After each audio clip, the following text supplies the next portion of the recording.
Shalom kekasih Tuhan, selamat berjumpa kembali di dalam acara Saat Teduh pada pagi hari ini. Mari kita tundukkan kepala untuk berdoa. Terima kasih Tuhan Yesus, Engkau sungguh luar biasa. Engkau senantiasa memperhatikan dan memberkati kehidupan kami bersama. Pada pagi hari ini kami mau merenungkan sebagian dari firman-Mu. Kiranya Tuhan akan memberkati kami semua. Haleluya. Amin. Kekasih Tuhan, pada pagi hari ini kita akan sharing bersama tentang kebenaran firman Tuhan yang tertulis di dalam Rut pasal yang kedua ayat yang ke-8 yang berbunyi sebagai berikut. Sesudah itu berkatalah Boas kepada Rut, dengarlah dahulu anakku, tidak usah engkau pergi memungut jelai ke ladang lain, dan tidak usah juga engkau pergi dari sini, tetapi tetaplah dekat pengerja-pengerjaku perempuan. Kekasih Tuhan, Boas adalah seorang muda yang kaya raya. Boas adalah seorang yang diberkati dan dikasihi oleh Tuhan. Boas adalah seorang yang memiliki hikmat yang begitu luar biasa dari Tuhan.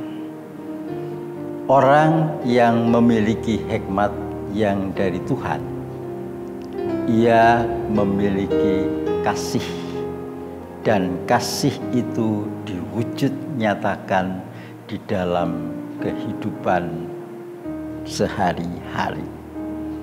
Kalau kita baca firman Tuhan di dalam Rut pasal yang kedua ayat yang ke-8 tadi, di sanalah kita melihat bagaimana Boas seorang yang berhikmat. Dia betul-betul menunjukkan cinta kasihnya kepada seorang perempuan dari negeri lain yang bernama Rut. Bukti kalau Boas ini adalah seorang yang berhikmat dan memiliki kasih, kita lihat yang pertama bahwa Boas itu menunjukkan perhatiannya kepada Rut. Kita lihat di ayat-ayat sebelumnya di mana Boas pada waktu melihat Rut berada di ladangnya, Boas mencari tahu dari para pekerja-pekerja yang ada di ladangnya, siapa perempuan itu. Kemudian dia mendapatkan suatu informasi bahwa perempuan itu adalah orang Moab yang datang ke negeri itu bersama dengan mertuanya yang bernama Naomi. Nah, disinilah kita melihat bagaimana Boas menunjukkan perhatiannya kepada Rut. Dan setelah dia mendapatkan informasi yang jelas tentang perempuan tersebut, sebagai bukti kalau dia memberikan perhatian, ya, Boas mengatakan kepada Rut, dengarlah dahulu anakku, tidak usah engkau pergi memungut jelai ke ladang lain, dan tidak usah juga engkau pergi dari sini, tetapi tetaplah dekat pengerjaku perempuan. Inilah suatu perhatian yang ditunjukkan oleh Boas terhadap seorang perantau yang saat itu berada di ladangnya. Kemudian kita lihat setelah dia memperhatikan kehidupan daripada Rut, yang berikutnya Boas juga menyampaikan kata-kata berkat kepada Rut. Inilah seorang yang sungguh-sungguh takut, seorang yang sungguh-sungguh percaya kepada Tuhan. Dia mampu untuk mengucapkan berkat kepada orang lain. Inilah suatu pelajaran yang terindah di dalam kehidupan kita.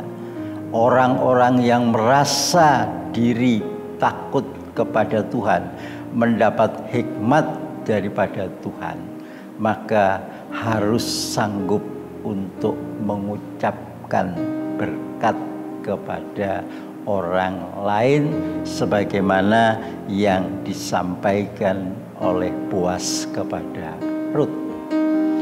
Kemudian yang ketiga, Boas memberi makan kepada Rut.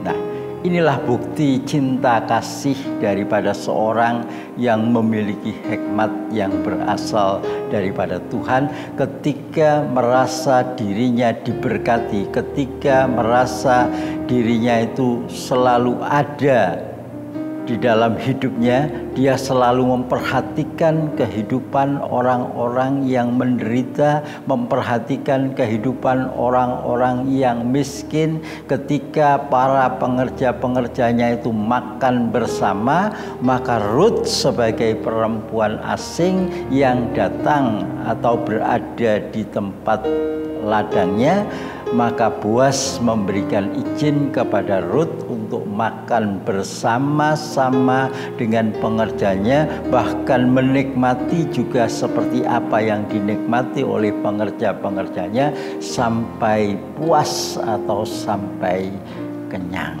Ini adalah suatu pelajaran yang indah bagi kehidupan kita. Orang-orang percaya yang seharusnya juga memiliki sikap hidup seperti yang dimiliki oleh Boas ini, yang mau memperhatikan kehidupan orang lain yang saat sekarang ini sedang ada di dalam penderitaan, untuk bisa menikmati berkat Tuhan yang melimpah di dalam kehidupannya. Kemudian yang berikutnya, Boas juga melindungi Rut ini, di mana pada saat Rut ini mencari jelai-jelai gandum yang tertinggal oleh para penyabit-penyabitnya, Boas mengatakan kepada Rut supaya tidak meninggalkan tempat itu, tetaplah mencari rezeki di ladang di mana dia berkuasa atau memilikinya. Dan Boas memberikan perlindungan atau melindungi Rut ini dari pengerja-pengerja laki-laki supaya tidak mengganggu kehidupan daripada Rut ini. Kekasih Tuhan, inilah sesuatu yang luar biasa dari orang yang betul-betul berhikmat, orang yang takut kepada Tuhan. Dia selalu memperhatikan kehidupan orang lain yang memerlukan uluran tangan di dalam hidupnya. Dan inilah yang patut kita teladani, patut kita tiru ya, dengan hikmat yang berasal dari Tuhan. Kita tidak boleh bertindak semena-mena atau bertindak semau kita sendiri terhadap orang lain. Kita harus bisa menghormati, menghargai orang lain, walaupun orang lain itu kelihatannya adalah orang-orang yang status sosialnya rendah, orang-orang yang miskin. Tetapi apabila kita mau memperhatikan hal yang seperti ini, maka berkat Tuhan akan selalu melimpah di dalam kehidupan kita, seperti yang dialami oleh Boas. Dia memberikan sesuatu kepada orang lain yang miskin, bukan menjadi miskin, tetapi dia tambah menjadi kaya karena berkat Tuhan selalu melimpah di dalam hidupnya. Inilah kekasih Tuhan, firman Tuhan yang bisa saya sampaikan pada pagi hari ini, dan mari kita tutup saat teduh ini dengan berdoa. Terima kasih Tuhan Yesus, Engkau sungguh baik. Engkau memperhatikan kehidupan kami, Engkau memberkati kehidupan kami. Mampukanlah kami Tuhan juga untuk senantiasa bersyukur dan berbuat baik di dalam kehidupan ini, supaya berkat-Mu akan terus mengalir di dalam kehidupan kami. Terima kasih Tuhan. Sebelum kami undur dari acara saat teduh ini, kiranya damai sejahtera Allah Bapa yang melampaui segala akal akan memenuhi hati dan pikiran kami mulai saat ini sampai selama-lamanya. Amin.